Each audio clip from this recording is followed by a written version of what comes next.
Salam əziz və dəyərli izləyicilər. Çanta videolarının daha çox izləndiyini nəzərə alaraq sizin üçün yenidən çox gözəl və izahlı bir çanta videosu hazırlamaq qərarına gəldim. Bizə lazım olacaq məhsullar 10 mm ölçüsündə muncuq, daha sonra isə 6 mm ölçüsündə olan jelka və çanta üçün bəzi aksesuarlar.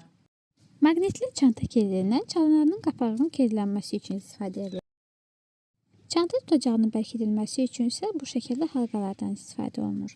Çanta tutacağında bu formada metrə ilə satılan zəncirlərdən də istifadə edə bilərsiniz.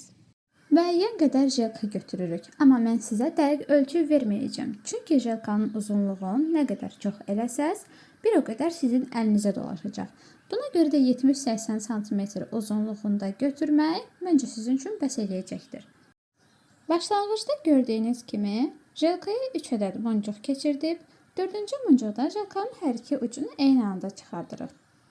Bu arada kanalımıza abunə olub videomuzu bəyənərək bizə dəstək olmağı unutmayın. Və ilk sıramızı davam edərkən 1 ədəd sağ, 1 ədəd sol tərəfə boş muncuq keçirib, hər iki jelkanı daha bir muncuğun içərisindən keçiririk. Və bu şəkildə cərgə sonuna qədər davam edirik.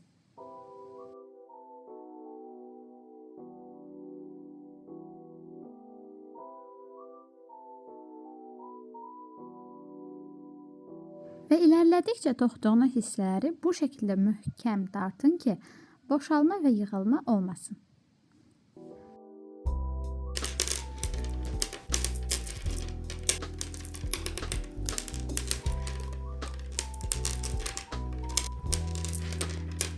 Mən çantamı 20 cm enində edəcəm. Buna görə də sona bir gediş qalmış, cərgənin uzunluğunu ölçürəm. Burada gördüyünüz kimi 19 cm göstərir. Və sonuncu gedişi edirik. Bu dəfə jelkanın hər iki tərəfinə bir ədəd boş muncuq deyil, sadəcə alt qismə doğru yönəlmiş jelkaya 2 ədəd boş muncuq keçirdib, üçüncünün içərisindən yenə hər ikisini keçirdirik. Və gördüyünüz kimi artıq üçüncü cərgəyə dönüş etmiş olduq.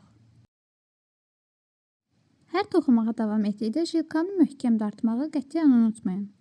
Sıramızı yenidən ölçəcəm və gördüyünüz kimi burada 20 cm və hətta 20 cm-dən 5 mm artıq göstərir. Mənə toxumaq sağdan sola daha rahat olduğu üçün toxuduğum sıranı çevirirəm. Siz olduğu kimi davam edə bilərsiniz, mənim kimi çevirə də bilərsiniz. Və ikinci sıraya keçidi üçün başlanğıc olaraq ikinci sıranın başlanğıcına sağ tərəfə, kənar tərəfə yönəlmiş jelkaya 2 ədəd boş muncuq keçirdirik və üçüncü muncuğun içərisindən hər ikisini eyni anda keçirdirik.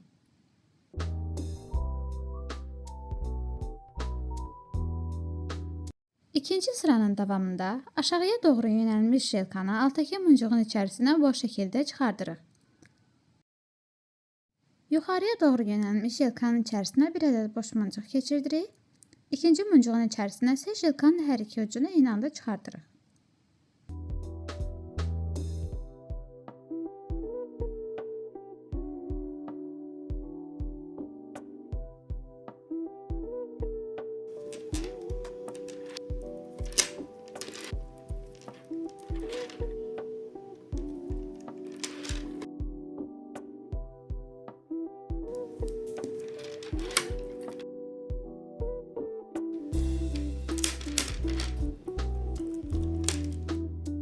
Götürdüyüm jelka bitdikdə onu düyünləyib yenisini əlavə etmək üçün yuxarıya doğru yönəlmiş jelkanın içərisinə 2 ədəd elə boş muncuq keçirdib, jelkanın uclarını bir-birinə düyünləyirəm.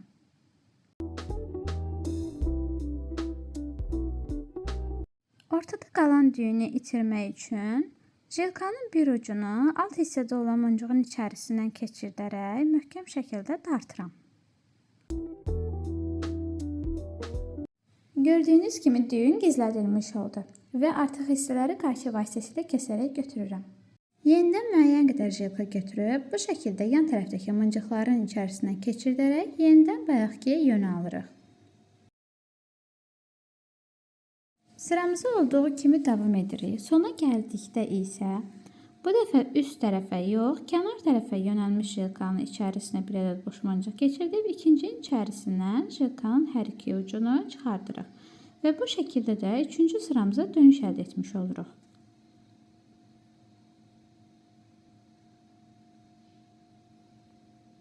Və mən yeridən sıranı sağ tərəfə çevirirəm. Burada da kənar tərəfə yönəlmiş jilkanın içərisindən 2 ədəd boş muncuq keçirdim. 3-cünün içərisindən isə jilkanın hər iki tərəfini eyni anda çıxardırıq.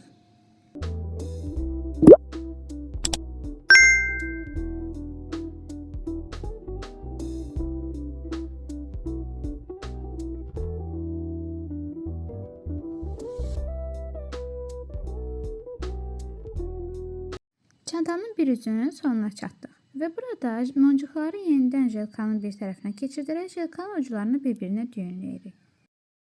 Bu üzlükdən 2 ədəd hazırladım. Çantanın ön və arxa hissəsi. Əgər istəsəniz, çantanın hissələrini ayrı-ayrı deyil, birlikdə bütöv halda toxuyub daha sonra bu şəkildə əyərə istədiyiniz formanı verə bilərsiniz. Lakin bir avantaj da qeyd edeyim ki, ayrı-ayrı hazırlanan hissələrdə bütöv hazırlanan hissələrə nisbətən boşluq daha az olur. İndi isə sizə çantanın ölçüsünü göstərəcəm və çantamız bu ölçüdə olacaqdır. Çantamızın eni 20 sm təşkil edir, hətta 20 sm 5 milli. Hündürlüyü isə gördüyünüz kimi 15 sm. Toxuduğum hissələrin arasına əlavə edərək onları bir-birinə birləşdirmək üçün bir sıradan ibarət olan və uzunluğu 50 sm olan belə bir hissə toxudum. Niyə görə 50 sm? Çünki çantamızın uzunluğu 20 sm idi. Kənarların hündürlükləri isə hər iki kənar 15-15 sm olaraq ümumilikdə 50 sm edir. Baxın, onu həmin hissələrə bu şəkildə birləşdirəcəyik. Sizdə çantanın ölçüləri fərqli olarsa, həmin ölçülərə uyğun olaraq toxuyacağınız hissənin uzunluğunu da özünüz müəyyən edəcəksiniz. Hissələri bir-birinə bu şəkildə aralarına birər-birər dənə muncuq əlavə edərək birləşdirəcəyik. Birləşdirməyə jilkaya bir ədəd muncuq alaraq başlayırıq. Bir ədəd muncuq aldıq və gördüyünüz kimi toxuduğumuz hissələrin yan muncuqlarının içərisinə jilkanı keçirdərək onları bir-birinə birləşdiririk. Jilkanın hər iki tərəfin yan muncuqlarını keçirdikdən sonra yenidən onları bir ədəd muncuğun içərisindən eyni anda çıxardacağıq. Və bu şəkildə sıramızın sonuna qədər davam edəcəyik.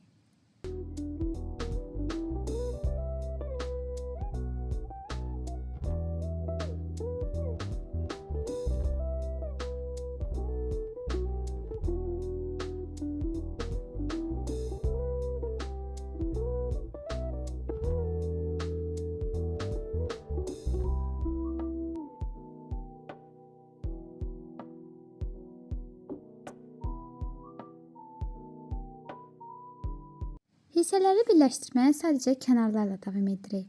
İndi bir neçə gediş gedib, daha sonra sıxaraq çanta künclüklərinin necə bərpa olunduğunu sizə göstərəcəm.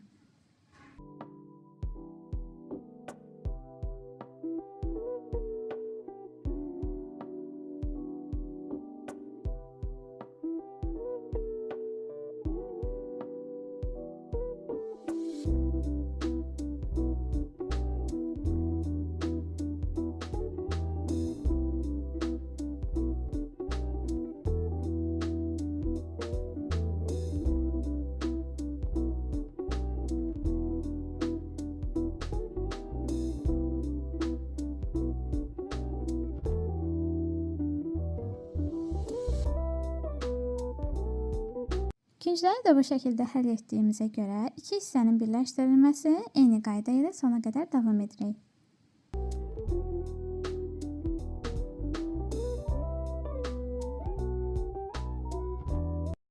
Artıq çantamızın bir hissəsi tamamlandı. İndi isə tamamladığımız bu hissələrin üzərinə çantanın digər üzünü birləşdiririk. Artıq üst qism tamamilə hazırdır. İndi isə xırdalıqları keçirik.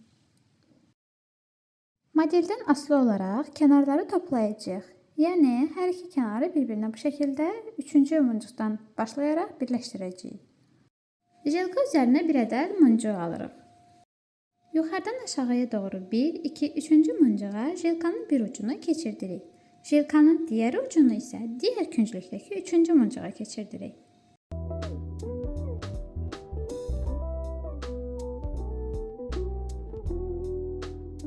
Sonra isə yenidən ortaya bir ədəd muncuq əlavə edirik. Jilka uclarını yenidən yuxarıdan aşağıya doğru ikinci muncuqların içərisindən keçirdik. Yenə bir ədəd muncuq əlavə edirik.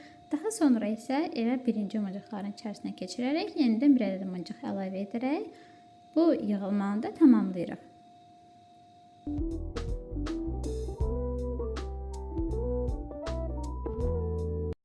Üstdən baxdıqda isə hal-hazırda bu formada görünür. İndi isə mən sizə bu şəkildəki kimi çanta tutacaqlarının necə toxunduğunu göstərəcəm. Əslində bu çantada tutacaq tamamilə fərqli bir modeldə olacaq. Sadəcə sizə göstərmək üçün bunu nümunə olaraq biraz toxuyacağım hər iki tərəfdən.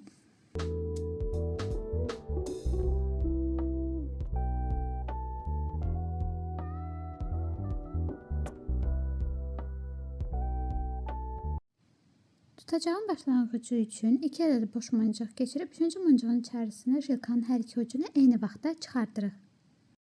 Çanta hissələrini toxuduqda, sıraları keçid etdikdə hansı şəkildə etmişdiksə, burada da eyni şəkildə sadəcə bu 4 muncuq üzərindən davam edəcəyik.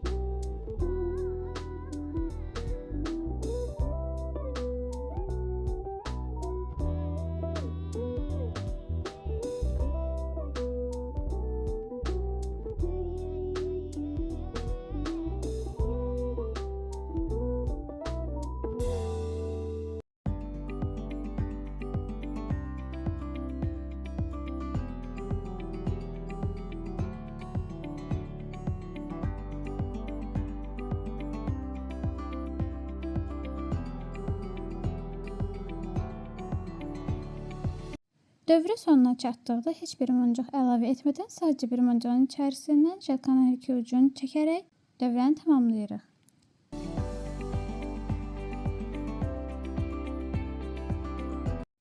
İçərisi bu şəkildə görsənir. Gördüyünüz kimi yanlarda yaranmış bu sütunlar var ki, çantanın tutacaqlarını bu sütunların üzərindən toxuyuruq.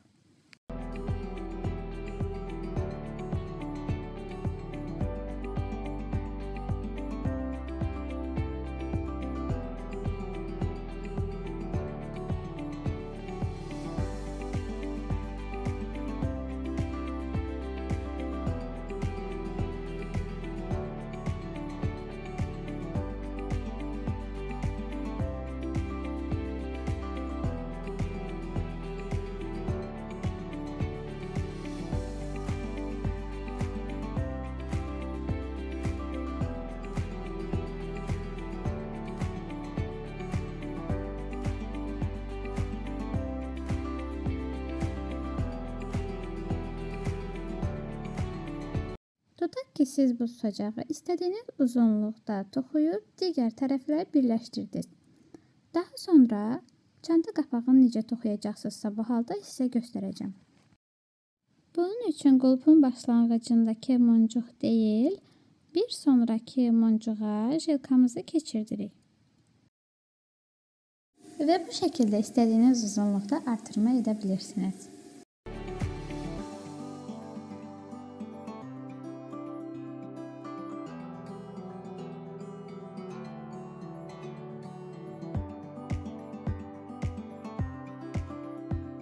Bu çantada tutacaq modeli fərqli olduğuna görə bayaq hazırladığım tutacaqları açdım.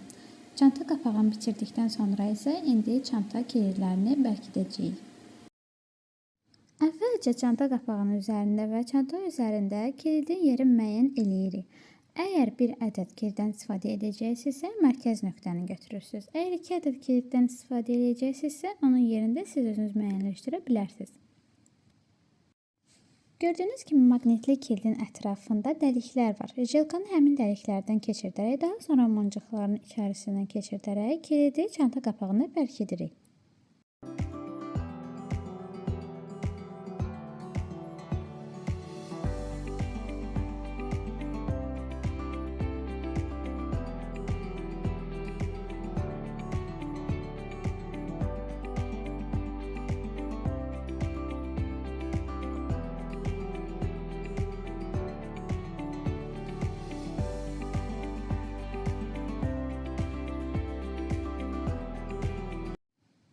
Və çantamız hazırdır. Gördüyünüz kimi çanta qapağında əlavə olaraq ağ mirvarilər və dəmir aksesuardan istifadə etmişəm. Çanta tutacağını isə çəhrayı muncuqlardan ayrı-ayrı halqalar hazırlayaraq, daha sonra yenidən ağ mirvarilər vasitəsilə əlavə halqalarla bir-birinə birləşdirərək bu formada bir tutacaq hazırlamışam. Halqaları çantaya birləşdirərkən muncuqların arasından da keçirə bilərsiniz. Amma mənə görə halqaları çantaya leska vasitəsilə bərk etmək çanta tutacağının daha rahat hərəkət etməsini təmin edir. Nümunə üçün toxuduğum tutacağı sökdükdən sonra çanta qapağını kənarlardan hər tərəfdən bir sıra olaraq genişlətdim. Bura qədər izlədiyiniz üçün çox təşəkkür edirəm. Videonu bəyənib kanalımıza abunə olub yorum yazmağı unutmayın. Çünki sizin yorumlarınız mənim üçün çox önəmlidir.